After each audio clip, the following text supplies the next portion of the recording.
Brother made my life hell. Later found out he got my wife pregnant and our son wasn't mine. Now he's crawling back after our parents disowned him and left me their $2 million inheritance. I have a younger brother Caleb who has absolutely despised me all my life. If you are wondering maybe it was out of jealousy, well you are wrong. I wasn't the favored child, he was, so he had nothing to feel jealous about. Let me give you some context. My mom has always pampered my younger brother. He was the golden child in our family. Mom would make his meals, do his laundry, and even ask me to assist with his school work. I was expected to help out just because he's family, but the same courtesy was never extended to me. I came to accept it, as I was quite independent. Perhaps it was partly my fault for accommodating his wants and needs without reciprocation. He never lent a hand when I needed it, and reached out to me only when he wanted something from me. I was a quiet introverted kid who liked to study and keep to myself, while he was exactly like our dad, rough and loud. I also tend to be straightforward and honest, not sugarcoating things and saying it like it is. I believe my mother might have developed some negative perception of me as a result of my childhood. As a result, he was everyone's favorite in our family. I didn't mind that when we were growing up. The trouble arose when he found a way to sort of bully me or mock me for being different from him. He would mock me for height or the fact that I was wearing glasses. He would sneak into my room and try to read my diary so then he could complain to my mom about anything that I had written. I would yell at him and complain to my parents about him invading my privacy, but they would laugh it off, telling me how it was not a big deal. He did more terrible things, like nearly breaking my glasses and putting nasty things in my food. He had even once put little stones in my cereal, but luckily I found them before it could have hurt my teeth. I told my mom, but she brushed it off, saying this is how brothers bond. Every time we would fight, Caleb would insult me knowingly, focusing on all my insecurities.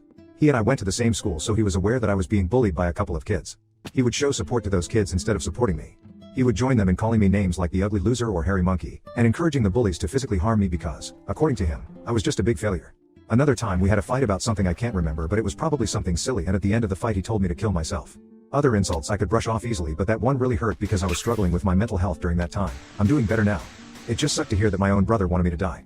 Since dad was often at work and mom didn't seem to care much, she even scolded me once, claiming it was my fault for playing and irritating him. Things got progressively worse. There was a time he attempted to burn my hair when we were in high school, and shockingly, mom sided with him, insisting he was just playing. Who plays like that, seriously? Fortunately, dad eventually took my side and pointed out that they had some serious issues. He threatened to call the police on Caleb. This was an eye-opening moment for my brother because until then he had never been reprimanded for any of his actions. He was really taken aback, and my dad continued to tell him how enough was enough and that he needed to start respecting his older brother. Later, dad came into my room and talked to me. I had never expected my dad to support him because he always told Caleb while he was growing up how similar both of them were, which was true. Dad told me that he had patiently waited for years for Caleb to grow up, thinking maybe he was just being an immature kid, but he was slowly starting to realize that Caleb was becoming a big bully. When I heard my dad say this, I felt so validated that I almost broke down in tears. I confessed to my dad everything that Caleb had done to me over the years and even opened up about the bullying in school. My dad was shocked that I was going through so much. The next day he went and talked to the principal so my bullies could be warned about severe consequences if they continued. Later in the evening, my dad enrolled me in MMA at our local gym. He told me that I needed to man up and stand up to bullies in my life. I will admit that a nerdy kid like me trying to learn to fight must have been laughable to watch. However, like everything in my life, I am very focused when I want to learn something. I carved out time for my studies so I could work out every day and go to MMA classes. Not to brag, but it completely changed my life and my physique. One day Caleb was at it again. He had stolen my pocket money, which we used to get if we helped our parents with doing chores. I had been saving my money for quite some time. Caleb had sneaked into my room and taken my money. I caught him when he was about to cycle off with his friends. I firmly told him to give me back my money since he knew stealing was wrong, but Caleb snickered and taunted that all I could do was run to daddy for help. I don't know what came over me, but I gave Caleb a resounding punch to his face. He was stunned in silence as he fell backward on the ground. I picked him up and took out my money from his trouser pocket and then threw him back down on the ground. Caleb started to cry loudly like a little baby. It was comical to see a teenage boy crying on the ground. However, my mother came running out the door hearing her baby boy to help him up and find out what had happened. When she learned that I had fought with him, she was surprised and then started to reprimand me. She told me that as an older brother, I should teach better things to Caleb, while Caleb seemed to be enjoying seeing me being chastised. My mother also complained to my dad about how I had thrashed Caleb up and how I needed to be controlled. My dad grimly asked both of us to explain ourselves. I told him how Caleb had stolen the money that I had worked hard for and saved up, while Caleb attempted to justify how he needed the money for a date and that as my brother I should help him. However, dad told Caleb that he was lucky that I just punched him for stealing my money because anyone else would have called the police on him. My dad continued to tell Caleb how he had no right to take others' things without their consent. Caleb didn't like that and started to throw a tantrum, probably wanting our mother to side with him, but dad remained firm. When Caleb realized that I was not going to be punished for punching him, he screamed how much he hated me and then ran back into his room and locked himself in. Since that incident, Caleb maintained his distance from me. He had finally realized that he could not bully me anymore, and even dad was not supporting his antics. For the first time in a long time, I felt we were equals. Even though he could not physically hurt me, he would try to verbally say nasty things to me when he knew our parents would not be around. It definitely got worse as he got older. It felt like each year, he became angrier and had a shorter fuse. If I approached him to ask something, he would simply ignore me to my face and walk away out of the room, calling me a nerd or a loser under his breath. If he wanted to say something to me, he would only go through our mother, who would relay the message. I would question my mother as to why Caleb could not just talk to me if he wanted something, and she would implore me to be more understanding. I had no clue if this was just him going through puberty, and I had to wait it out, or if he actually truly hated me. I used to be able to deal with the things he would say over the years, but it got to a point where I just wanted to move out of home to get away from him. I would go to my mother countless times, asking if she could mediate a sit-down conversation for all of us to talk it out, but she always refused, saying she didn't want to get involved. I even asked for her opinion on why he treated me that way, but she would just brush off the question. Eventually, I went away to my dream university since I was a grade A student and was even qualified for a scholarship. My dad threw a party for me and my mom seemed proud of me also. However, Caleb remained aloof and distant, barely acknowledging my achievements. The day I left for university was a mix of excitement for the future and relief to escape the toxic environment at home. The first few months at the university were liberating. I made new friends, enjoyed my classes, and started to build a life separate from the oppressive atmosphere I had experienced growing up. The constant fear of Caleb's verbal attacks lifted, and I felt a newfound sense of peace. I began dating my wife Karen when we were both in the second year of our university. My friend introduced us at a frat party, and we clicked right away. Coming from a religious family, having kids without being married was a big no-no. However, we found out she was pregnant when we were in the last year of our university, which prompted us to get married as soon as we graduated. Our wedding was a small but peaceful ceremony. Our parents were happy for us and we had a good time at our wedding. At that moment, I believed she was the love of my life. I always held the mindset that I wanted monogamy in life, one woman to come home to and be with for the long haul. Despite women trying to engage with me over the years, I never pursued anything because I was genuinely content in my marriage. Karen was my dream girl, and I never wanted to hurt her. However, over the years, there were two occasions when I discovered she was being unfaithful in our marriage. One was an off-and-on affair that lasted a few years with her married coworker, and the other was a fling with an ex she had dated in high school when she went to visit her family states away. I'm sure there will be people who might call me foolish, and looking back, I can't really deny it myself. After a period of separation in both situations, I made the decision to forgive my wife. I never wanted to raise my child in a broken home, and I genuinely believed we could overcome these challenges. We were quite young when the situation with her coworker occurred, so I chalked it up to youthful mistakes and not thinking things through. For a while, things seemed okay with us. I could never fully trust her, but I tried my best to push aside my doubts because I knew that if I chose to forgive her, I had to work towards moving past it and starting with a clean slate. It's been 4 years since the second time she was unfaithful, and I felt like I made the right decision by giving her a chance to show that she still wanted to be in our marriage. For years, Karen seemed to have changed, and we were genuinely happy, with plans set in motion for the future of our family. However, 3 months ago, my reality was once again shattered by yet another incident, which, in my mind, was far worse than the others. When she revealed that she had been sleeping with someone for quite some time and suggested that our son might not even be mine. Hearing her words, I felt like the ground had been pulled out from under me. A mix of shock, betrayal, and disbelief overwhelmed me. I struggled to comprehend the enormity of what she had just disclosed. In a daze, I managed to ask her why she had kept such a significant secret and how she could have done something so devastating. Her reaction was a cold and indifferent demeanor. She seemed detached, almost unbothered by the pain she had inflicted. Her responses were vague, leaving me with more questions than answers. It was a surreal and painful moment, confronting the shattered trust and the uncertainties about my own family. I continued to ask Karen to tell me the truth because I felt like I deserved to know the father of the child since I had been literally raising our son since the beginning. In the end, she admitted that it was Caleb. My eyes widened in shock as I asked her what exactly she meant by that. This is when Karen told me how she and Caleb had become friends back when I had introduced Karen to my family and she had stayed with us for Thanksgiving up until the New Year's. I remember Caleb, who was usually cold to me, was quite polite and warm towards her. I was glad since I did not want to make Karen feel unwelcome. She wanted to be accepted into my family so she would spend significant time hanging out with my mom whenever she could. She noticed that Caleb and I were not that close and questioned me about it. I finally opened up to her about my childhood equation with Caleb and told her how we might never be able to repair our relationship since he never could move past his feelings. Karen understood, however. She started to include Caleb whenever we would go out, perhaps hoping that both of us would warm up to each other. If we were going to watch a movie, she would invite Caleb and then we would have to watch whatever movie Caleb wanted to watch. I guess during this time, Caleb and I did talk a few words here and there, which was a significant improvement compared to how he had been giving me the silent treatment for years.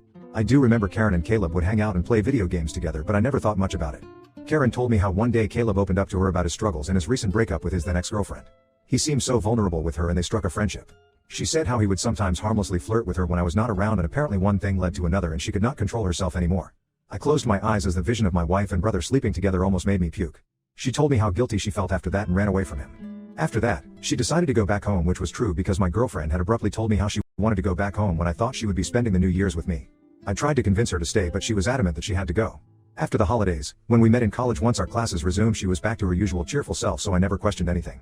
2 weeks after that, we found out that she was pregnant.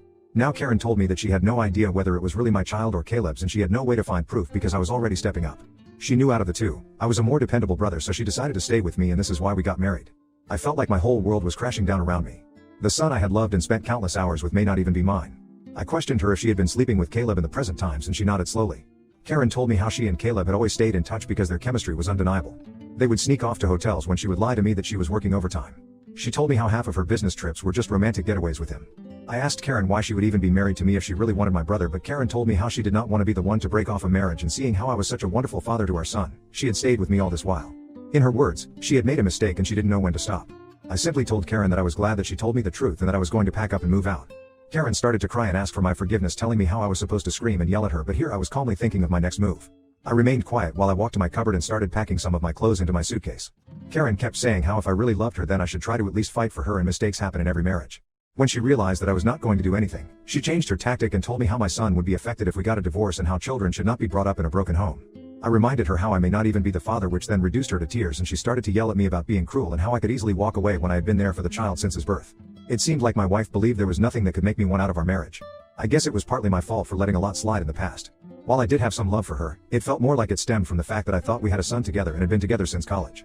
Karen continued to claim that it was not too late and that we could work things out, but I struggled to believe it and felt like I had no more patience to deal with her.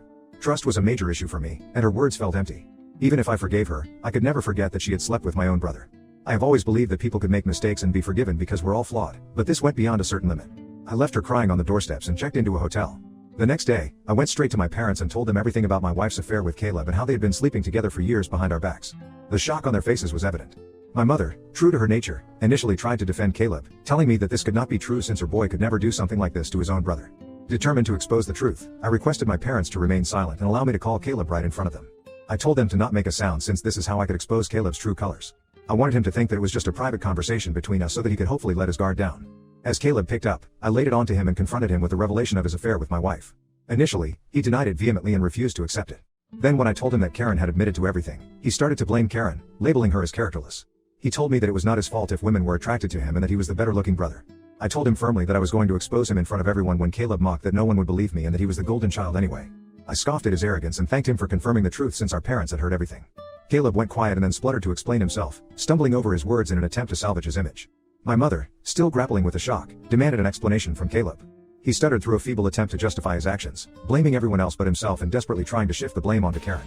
I could see my mother, who was once protective of her favored son, now felt a mix of disappointment and anger. In that charged moment, I felt a strange sense of vindication. For years, I had endured Caleb's torment. Now, the truth had come to light, and the roles were reversed. It was Caleb who stood exposed, his actions laid bare for everyone to see. As Caleb's words faltered, my father, usually reserved in his expressions, couldn't contain his disappointment.